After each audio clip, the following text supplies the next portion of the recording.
महाराष्ट्र माझा 24 digital news channel.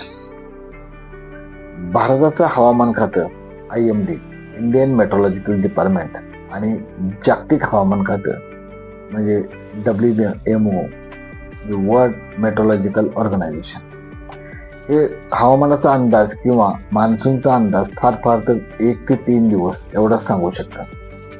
त्याच्यापेक्षा जास्त ते सांगू शकत नाही. त्याच्यापेक्षा जास्त सांगितला तर तो बऱ्याच वेळेला फसलेला आहे. आपण पाहताय महाराष्ट्र माझा 24. मी प्रशांत देशमुख. महाराष्ट्र माझा 24च्या वेब पोर्टलवरती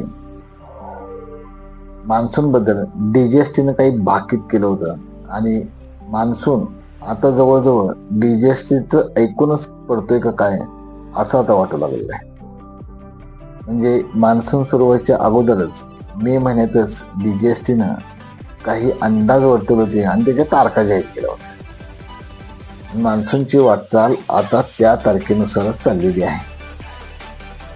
साधारण जूनमध्ये 7 ते 15 तारखेपर्यंत अगदी तुरळक पाऊस पडेल असं भाकीत केलं होतं आणि त्या पद्धतीने देशात अगदी तुरळक पाऊस पडला. 15 ते 30 तारखेपर्यंत पावसाचा जोर वाढू शकतो बऱ्याच ठिकाणी आणि त्या पद्धतीने काही ठिकाणी तो जोर वाढलेला. परंतु 5 जुलै ही तारीख अशी दिली की जिथं मान्सून स्थिरावेल आणि मान्सूनचं वाटचाल अगदी जोरात होईल अशा पद्धतीची ती तारीख होती आणि ती 5 जुलै दिली होती. आणि आज 5 तारीख आहे. मान्सून आता त्या तारखेनुसारच स्थिरावलेला आहे. साधारण 1 ते 2 तारखेला तो चालू झाला आणि 5 तारखेला स्थिरावला.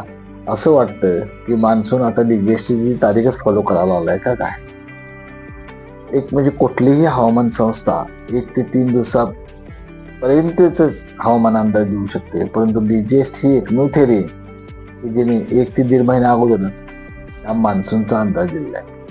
नुसता मान्सूनचा अंदाज दिला नाही तर 4 ते 5 महिने अगोदर थंडीचा सुद्धा त्याने अंदाज दिलेला आहे. तुम्ही पाहू शकता महाराष्ट्र माझा 24च्या वेबसाईटवरती जाऊन ही बातमी की कशा पद्धतीनं हे तारखेसहित अंदाज दिले. तारखेसहित अंदाज द्यायची ही जगातली पहिलीच वेळ आहे आणि ही पहिलीच थेरी आहे.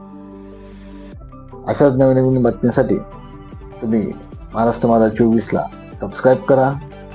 बातमी आवडली असेल तर जास्तीत जास्त शेअर करा आणि लाईक करा महाराष्ट्र माझा 24ला.